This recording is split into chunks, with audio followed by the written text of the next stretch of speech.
So the air goes through this filter. This filter is A95 filter, which is provided by one of our partner, ACAM. And this is already tested for COVID.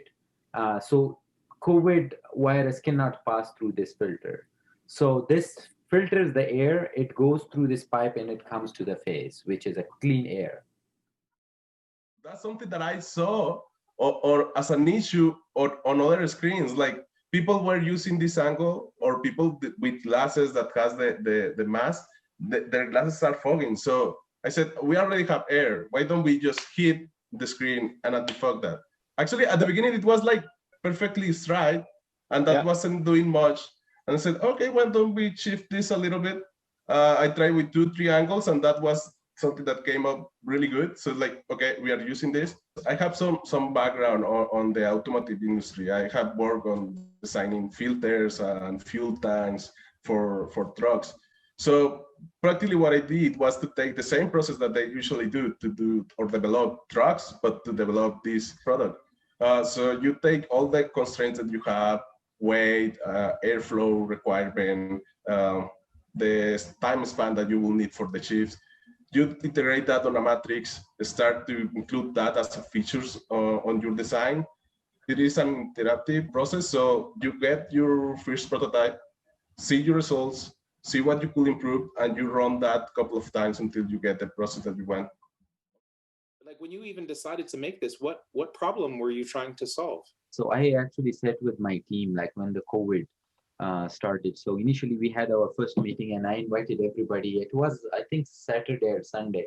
I studied bachelor's in mechatronics on Tecnológico de Monterrey in Monterrey, Mexico. Do you remember Yeah. that conversation? Yeah, perfectly. Actually, I was on a trip to Jasper. I was on the car of one of my friends, and then suddenly Rafik just sent me an email, said, "Hey, we are having a meeting tomorrow. I want to do something for COVID. I want to help people."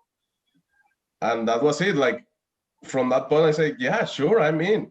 So I told everybody, okay, let's try something. There are millions of people out there. They want to do something for the COVID, but either they don't have the capacity, either they don't have the will, or they don't have the capability or resources. We got everything. We are engineers. We can solve problems. We have the capacity because we got all the 3D printings and machines available at our disposal. We can use them. We got some good brains in the people from the different countries which we were, so we can design something completely new out of the box. And we also got resources. We can apply to different funding and get some university resources which we can use for this project.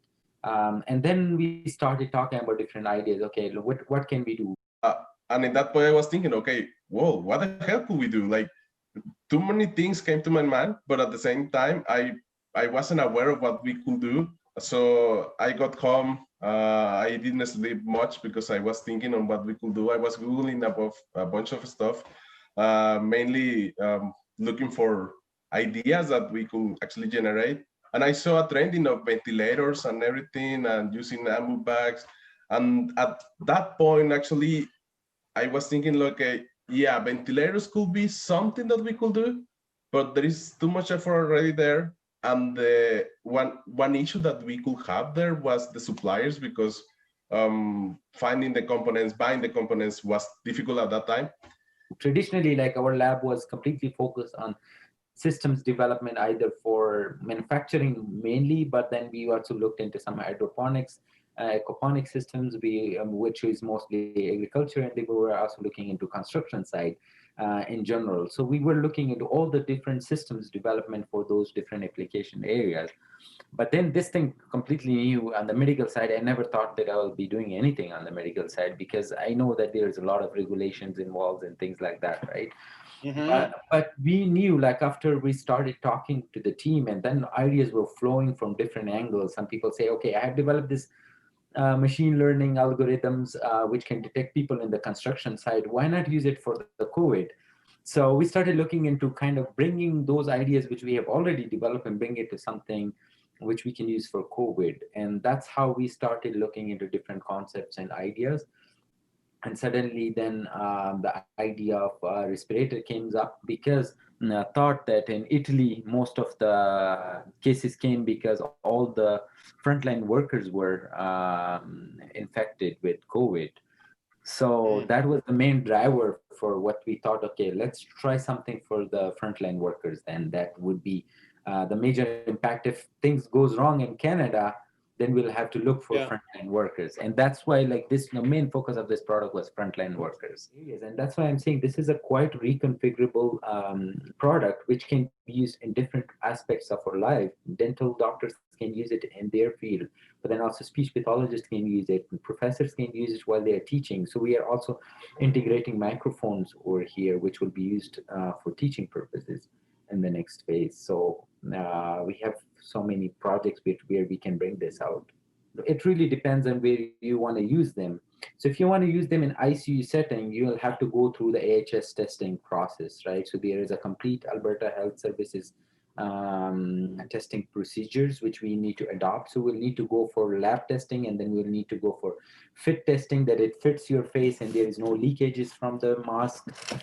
For us at this stage, especially for this product, what we are mostly interested in is that we want companies to come forward and they work with us on this product and bring it to the market. We are really good in solving this problem. We can provide the best solution, but we probably might not have the best strategy to bring this to market. Or probably we can think of so many applications, but there are 1,000 other applications which other companies can think of. So we need investors. We need people who can actually work with us.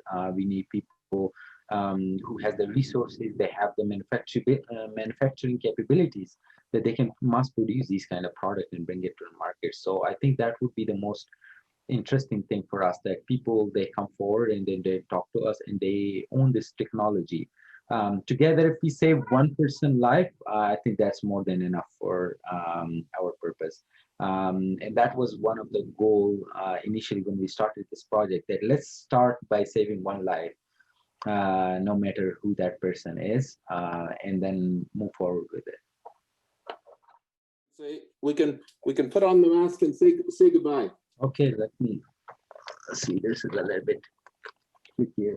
But please stay safe and have a wonderful day. Thank you very much, Rajiv. Awesome. Thanks a lot. Take care. Okay, take care. Hey, see ya. Yeah. Thank you so much, Ray. No problem. Take care. Hey. Okay, take care. Good day. Bye. Bye bye.